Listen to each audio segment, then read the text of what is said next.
My boyfriend refuses to accept how STDs work and believes they randomly appear out of nowhere, even when I tell him feasible. At here distant person get as, I'll explain it in detail. And he just goes, "You're only making me feel stupid.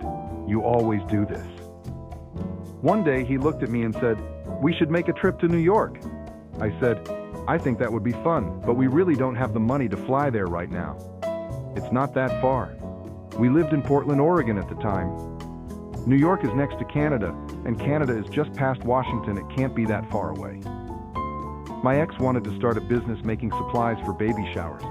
Her business plan was to sell everything below cost to increase sales. After I had explained numerous times that you cannot profit from a business that will inevitably lose money, her reply was that I was the idiot because if she sold them cheap, it would drum up more business and she would sell more that way. I dated him very briefly years ago. Nice guy.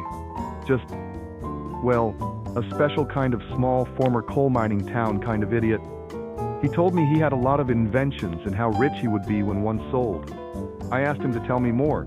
He said his best invention was eye drops that, with just one application mind you, eliminate the need for eyeglasses. The guy is a mailman, not a doctor, not a scientist, and he wears glasses. So I said, "If these eye drops work, why do you wear glasses? The eye drops don't exist yet." But when someone else actually formulates these fantasy eye drops, my mailman friend thinks he will get the money because he invented them by dreaming them up. He didn't have any patents, just misguided dreams.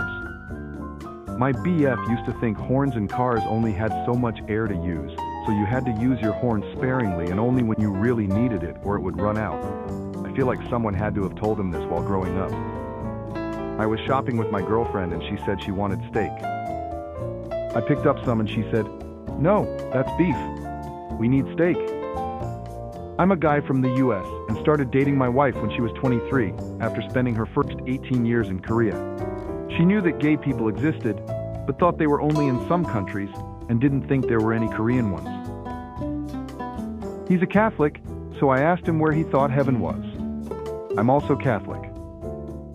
He said there was the sky, then heaven, and then space.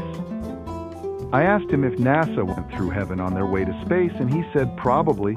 He also thought that if you were pregnant, you still had to use contraception, or you could get pregnant again, and again and again. For example, you fall pregnant in February, and then again in March, and again in May, and you just deliver them 9 months from conception. I asked him to feed my fish once. He put the food on top of the lid of the tank and couldn't figure out why they couldn't access it. He's an attorney with a 3.6 GPA law degree and a master's in law, is French and bilingual, and practices law in Ireland. Somewhat academically smart, but otherwise questionable. Was just lounging about one Sunday, and skiing came on the TV.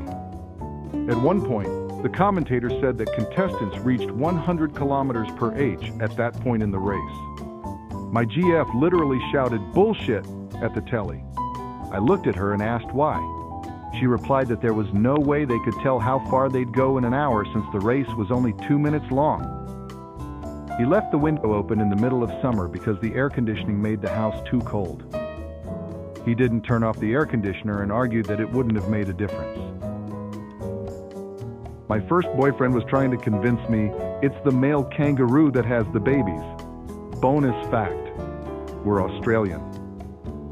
He kept applying for jobs and getting denied instantly. At the time, I didn't understand and was upset for him.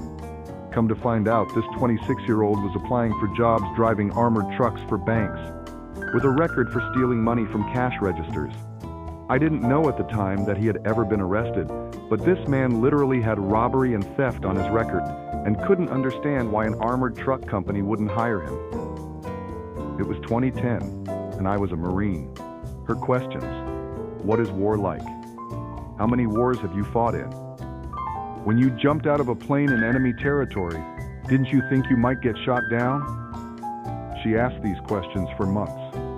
I would ask what war was going on, or what war I could have been fighting in. She was always super confused and would laugh and say I would open up eventually. She told me she told her mom that when I got out, I was going to make tons of money as a parachute repairman. To this day, I have no idea what she was talking about. I told her tons of times I never jumped and it was rare for Marines to be airborne. She asked me how to mute the dryer. She didn't mean the buzzer when the dryer finished. She did not. She wanted to mute the drum, aka the rotational drum that spins your clothing to dry it. She did not like the thumping noise. I was dating someone who wasn't on birth control. We were using condoms. She also didn't want me to come inside her because they aren't 100%. I had no problem with that. Double protection from not coming inside and being wrapped up anyway. Sure. So I was finishing myself off after we had sex, and I was getting moderately close and asked if I could finish on her chest. So I did, and some of it also dripped on her belly nowhere near the nether regions. She immediately freaked out that she might get pregnant from that. She was like, "My uterus is right there." It took me 20 minutes to convince her that sperm can't burrow through your skin and get in that way. She kept asking, "Are you sure? Are you sure?" This was a 30-year-old woman. Oh, and no, she didn't get pregnant. At least not in the time I knew her. I can't get my girlfriend to understand that Celsius and Fahrenheit are the same thing. She thinks Celsius is cold and Fahrenheit is hot. When I mentioned I was on my period, he asked what my favorite flavor of tampons are. He genuinely thought the colors on the tampon packs were flavors, and that it would soak into my blood while inside, and I'd eventually taste it. I'm desperate to know the source of this information. We bought a car that actually tells you when to bring it in for service. She came up to me, really frustrated, complaining about the car being noisy. She said, "There's this big flashing message that says, 'Bring auto in for service,' and I can't get it turned off. What should I do?" This person has a PhD too.